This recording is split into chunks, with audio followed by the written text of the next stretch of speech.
Alright. Isang mapayapang oras po sa ating lahat mga kababayan dito sa Pilipinas at maging po sa mga kapatid po natin na nasa iba't ibang panig ng mundo.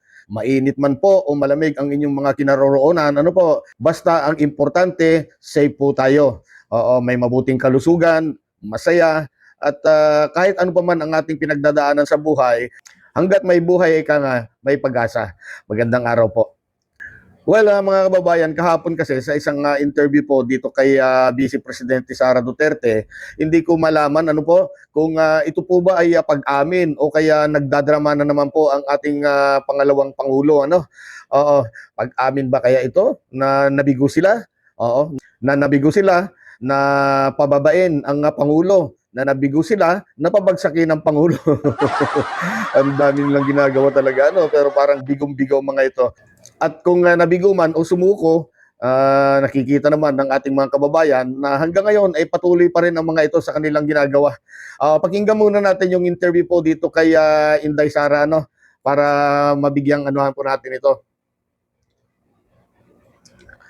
Ito po, pakinggan po natin. At hindi ko din gusto yon. Hindi ko gusto agawin yung posisyon ni Bongbong Marcos. Gusto ko makita ng taong bayan hanggang sa dulo kung gaano walang hiya si BBM. Speaking to reporters on Independence Day, Duterte is also asked about calls from retired military officers and other groups urging her to lead a people power movement against the Marcos administration.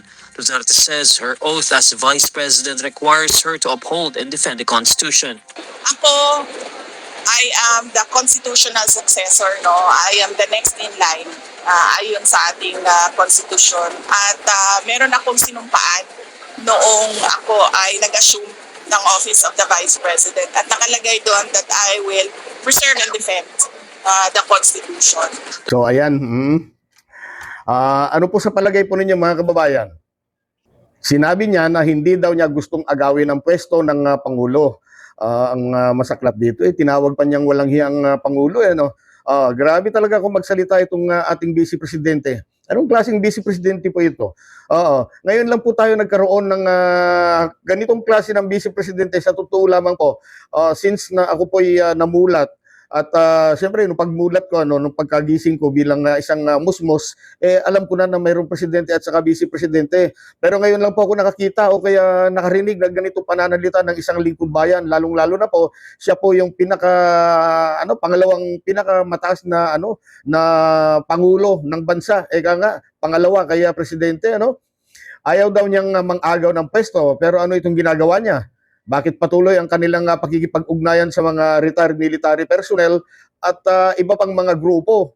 Ayon po sa ulat na yan, ano po? Para sa isang layunin kasi yan, laban po sa administrasyon, para po sa isang people power na naman, ano ba yan? Ang hirap na pong intindihin itong si Inday Sara, salu-salungat na po ang kanyang mga sinasabi. Well, dito, tama po si Sara, doon sa sinabi niyang may sinumpaan siya bilang Vice Presidente. Pero hindi po kasama doon sa kanyang sinumpaan na pabagsakin ang administrasyon. Kung saan, dapat kasama nga siya. Di po ba, mga kababayan? Oo, dapat kasama siya sana, katulong siya. Oo, sa mga pangunahing layunin ng gobyerno na maglingkod at tulungan ang mga Pilipino. Hindi din kasama sa kanyang sinumpaan na pagwatak-watakin ang taong bayan. At lalong-lalo na hindi kasama sa kanyang sinumpaan ang murahin, pagbantaan. Kahit sino, wala siyang dapat ganun. Hindi dapat ginagawa ng Vice Presidente natin. Ang problema, pati Pangulo natin, minumura na, pinagbabantaan na. Di po ba? Tama yun, ipaglaban at igalang ang konstitusyon. Di po ba? Pero bakit ganyan? Samantalang yan din ang sinasabi ng ating Pangulo, ang ating administrasyon. Bakit? Magkaiba na ba sila ngayon ng konstitusyon? Nagtatanong lang po, magkaiba na ba ngayon ang konstitusyon ng presidente at saka vice presidente? Alam nyo, mga kababayan, naalala ko tuloy nung ako po ay nandun pa lamang sa Laguna, naglalaba yata ako noon. Marami akong ginagawa May dumating po ng mga mga lingkod ng Diyos. Na hindi ko naman po kaparehas ng relihiyon. Take note, hindi po kami magkaparehas ng relihiyon. Kaya po, hindi ko na po sila na-entertain. Hindi ko na po babanggitin kung sino sila, no? Wag naman, wag natin banggitin kung anong relihiyon 'yon. At dahil nga po sa dami kong ginagawa, hindi ko na sila na-entertain. Aba, sabihan ba naman ako na dala daw nila si Kristo. Yan. Oo, at ayaw ko daw papasukin sa aking bahay. Dapat daw papasukin ko yung dala nilang Kristo. Siguro talagang parang naiinis na hindi ko maintindihan noon. Kaya sinabihan ko na lang sila na mayroong Kristo na sa loob ng aking bahay. Oo, sinabi ko po 'yun ng malumay, ika nga hindi mang galit. Although nakakaramdam na ako ng pagkainis, pero sinabihan ko sila na mayroon na pong Kristo sa loob ng bahay ko. Oo, kaya sabi ko pasensya na po kayo at hindi ko kayo mapapaunlakan. Bigla ba namang sabihan ako na si Kristo na ang kanilang dala-dala, ayaw ko daw papasukin ang Kristo? At tila parang medyo yung intonation ng boses niya, parang mataas na yung boses niya eh. Oo, mahirap na ako nito, ma'am. Sir, pag pinapasok ko yung Kristo na sinasabi ninyo, baka magalit naman yung Kristo na nasa loob ng bahay ko. Magka mag-away lang sila. Ayun, sinabihan ko na gano'n. Ayun, tumalikod na lang sila. Okay, so mabalik tayo. Ang tanong parehong konstitusyon kasi ang pinaglalaban at sinusunod ng presidente at ng ating vice presidente. Pero nakapagtataka, bakit ganito? Hindi kaya, gaya ng sabi ko kanina, hindi kaya iba na yung konstitusyon ni Sara Duterte doon sa konstitusyon po ng pamahalaang Marcos.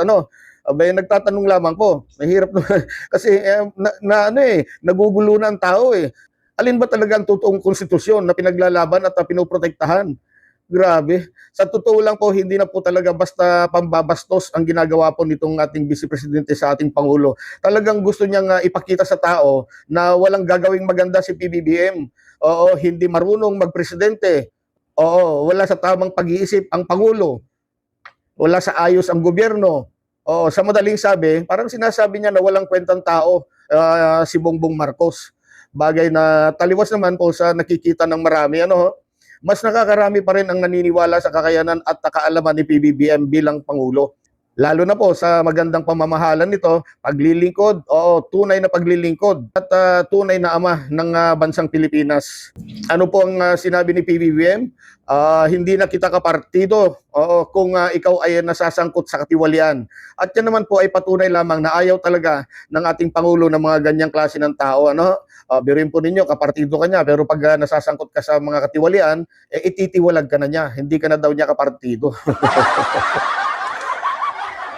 Kaya lumalabas lamang ang Pangulo natin ay ayaw talaga sa mga taong mapanglamang, mga taong mapagsamantala, ika nga.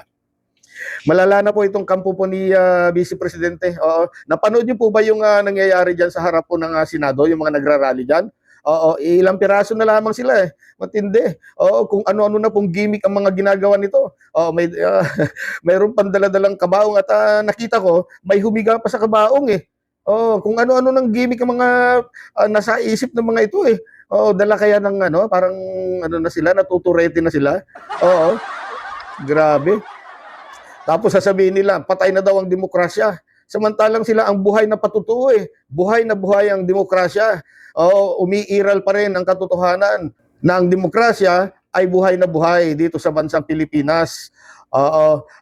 Freedom of speech. Yun eh. Freedom of expression.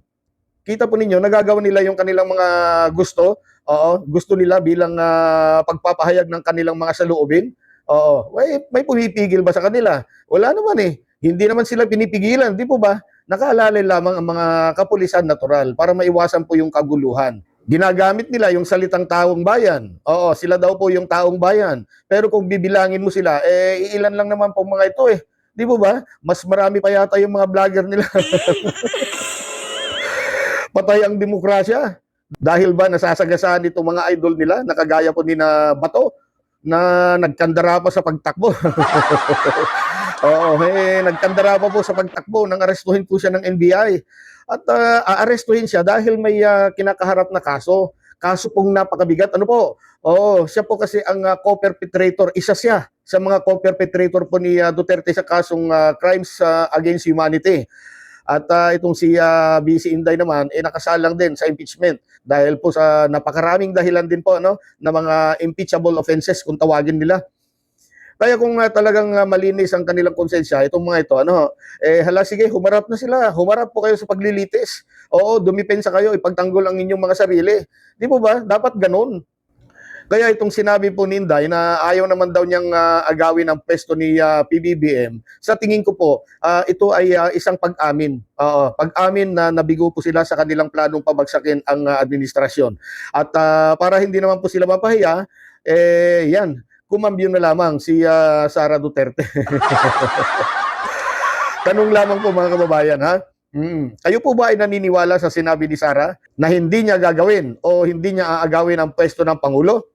Sige nga po, pa-comment naman po ha. Oo, aabangan at babasahin ko po ang inyong mga komento. So, yan na lamang po muna. Maraming salamat po sa muling pagtsatsaga.